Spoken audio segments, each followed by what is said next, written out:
Shalom Bapak Ibu Saudara yang dikasihi Tuhan. Seri pengajaran hari ini berjudul Jadikan Ibadah Warna Hidup.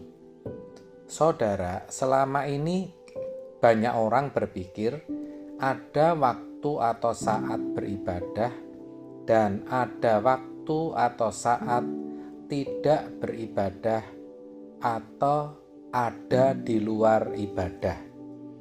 Maka sering ada anggapan bahwa yang namanya ibadah adalah aktivitas liturgi atau aktivitas di tempat ibadah. Tentu kalau bagi orang Kristen, aktivitas di dalam gereja. Maka acara di gereja seringkali disebut kebaktian atau ibadah. Padahal sesungguhnya ibadah kita orang Kristen itu setiap saat dalam hidup kita. Ibadah raya kita itu setiap saat. Kebaktian kita yang sejati itu setiap saat di dalam hidup kita. Jadi tidak ada yang namanya waktu tidak beribadah.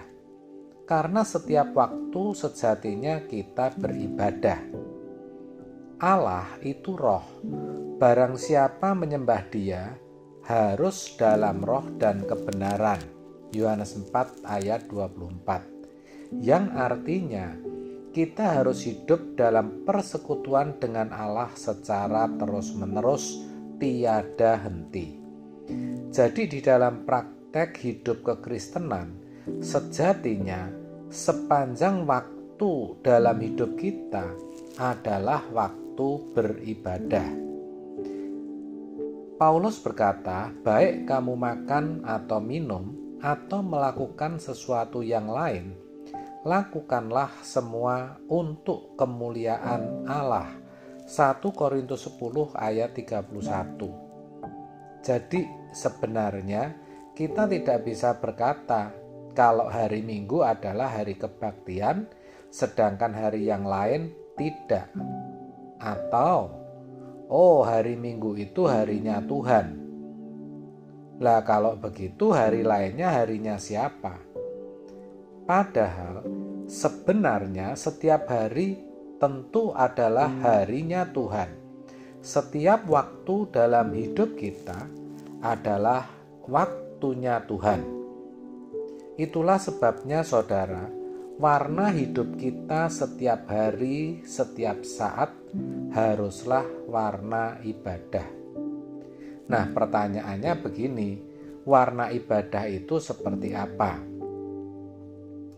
Di sini Roh Kudus pasti akan menuntun dan memberitahu kita, sehingga kita mengerti apa yang harus kita lakukan untuk memuliakan Tuhan. Itulah yang dimaksud dengan hidup dalam roh. Lalu caranya bagaimana agar kita bisa hidup dalam roh? Yang pertama, jangan mengingini apa yang Tuhan tidak kehendaki kita ingini, apapun juga. Percayalah, Roh Kudus akan menuntun kita untuk hidup sesuai kehendak Tuhan.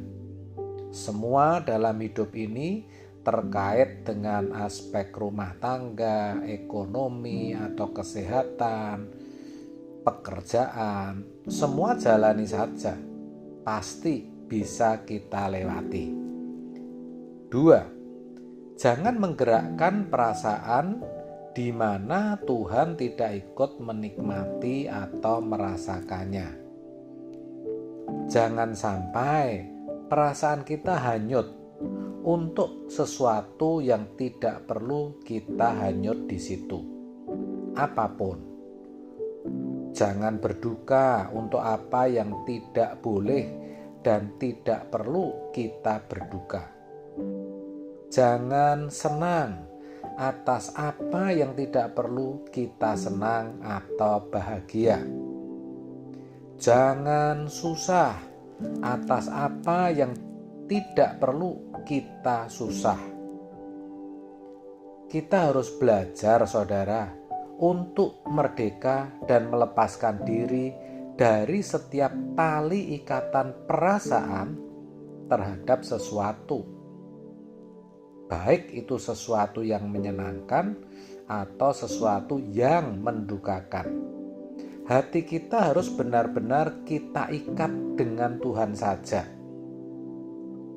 Maka kita bisa berjalan dengan Tuhan secara nyata dan menjadikan setiap hari sebagai harinya Tuhan. Setiap waktu adalah waktunya Tuhan. Saudara, kalau bicara masalah, setiap orang saya percaya pasti punya. Bahkan masalahnya mungkin banyak dan berat. Tetapi kita tidak boleh hanyut di situ. Kalau itu adalah pekerjaan Tuhan, penderitaan dan beban pikiran harusnya menjadi kenikmatan bagi kita. Bukankah begitu? Kita seperti sedang dipersembahkan di atas mezbah untuk dipotong, mau dibunuh, mau dibelah-belah lalu dibakar. Dan kita harus berani, seperti Ishak yang mau dipersembahkan, tetapi ia tidak memberontak. Seperti Tuhan Yesus disalib, di mana ia memberi diri untuk disalib. Maka kita harus sangat serius dan nekat untuk menyalibkan daging kita, menyalibkan hawa nafsu kita. Sehingga kita pasti melihat ada terang yang makin terbuka, adanya dimensi baru dalam menyembah Tuhan. Lalu kita makin naik dan akan terus semakin naik. Ingat akan hal ini saudara, bahwa kesucian hidup itu tidak bisa ditukar dengan apapun. Kesucian tidak bisa ditunda.